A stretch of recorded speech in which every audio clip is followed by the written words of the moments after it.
Good morning. Today's Tuesday, March 31st, 2020. Yesterday, Governor Hogan in the state of Maryland issued a stay-at-home order. Despite this, essential employees still have to leave their homes and go out and help others who are in need. Because of this, I wanted to talk a little bit about compassion fatigue and ways to help yourself as well as maybe somebody that you love who may be suffering from some compassion fatigue. Because of what's going on in the world, there's a lot of people really reaching out for services. And this is awesome. This is amazing because the thing is that we need to reach out when help is needed. So for those individuals who are the helpers, this can at times be an overwhelming and daunting task, especially if they don't have anybody to delegate to, or they don't have anybody to discuss the situation with.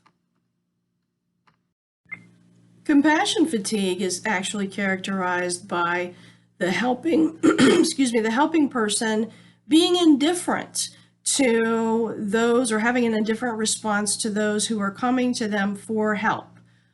For example, if I were to be experiencing compassion fatigue in the counseling setting, somebody may be coming to me and seeking reassurance during this time of stress, or maybe consolation, expression of grief, sympathy potentially, and me just having a blank stare or a cold response. That would be an example of compassion fatigue.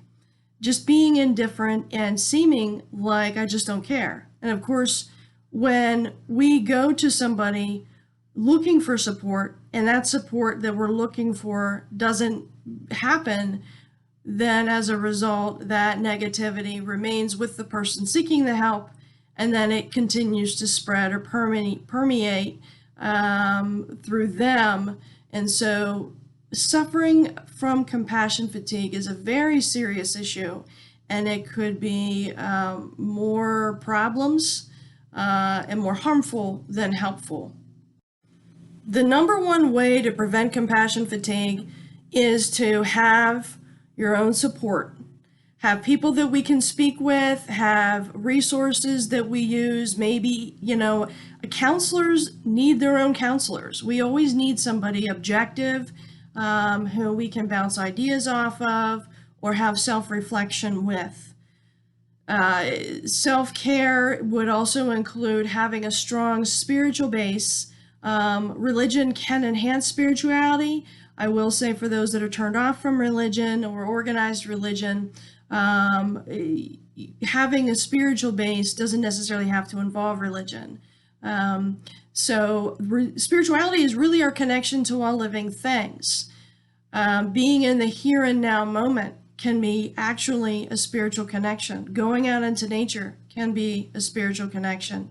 We need to get back to the basics, and we need to get back to our roots regarding spirituality and our own self-care, being mindful, practicing mindfulness, practicing meditation, being at one with ourselves, and being able to work things out on our own, but not in isolation. More so, it has to be a productive thing that we're doing.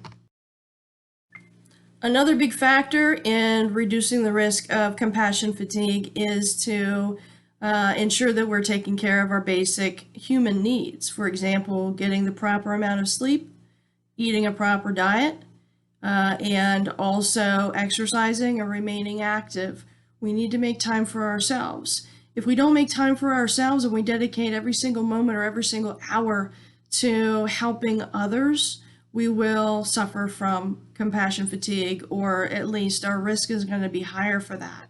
And at this time, I don't know that any helper really wants to have compassion fatigue, and because they didn't go into the field to not care, or because they don't care.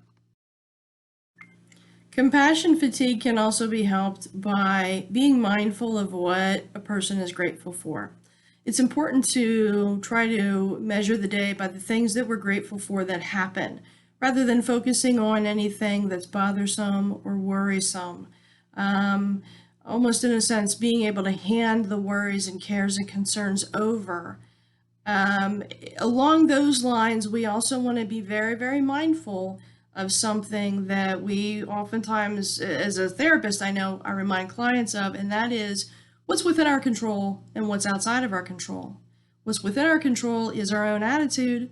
What's outside of our control are maybe things that happen in our world that we have nothing to do with. The news isn't exactly the brightest spot in our day these days, and so therefore our attitude can be negatively affected by it.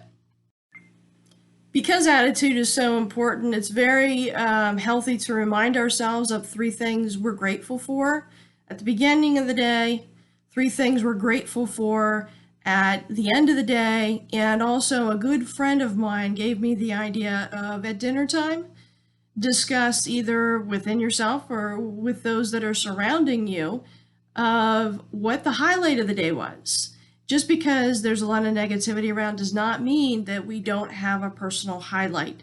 It's important to know and be familiar with the positive things that are going on in our world. For example, those that are reaching out when it's not necessarily their job, they're just bringing kindness to the world at this point in time. That's an important thing to note, and it's something that I know I'm grateful for. If you are in the helping professions and you believe you might be suffering from compassion fatigue, please reach out to a friend or to a loved one who might be able to just help talk things over. Coworkers can be great help. Your supervisor can be a great help. If the situation tends to worsen and really tends to sour your relationships with other people, as well as your own inner peace, it's time to reach out for professional help.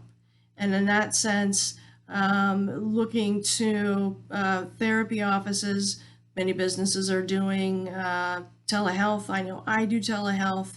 And as a priority, I try to place those that are in the healthcare industry at the top of my list because, especially of what's going on and also the risk of compassion fatigue, I know how difficult that is to suffer from.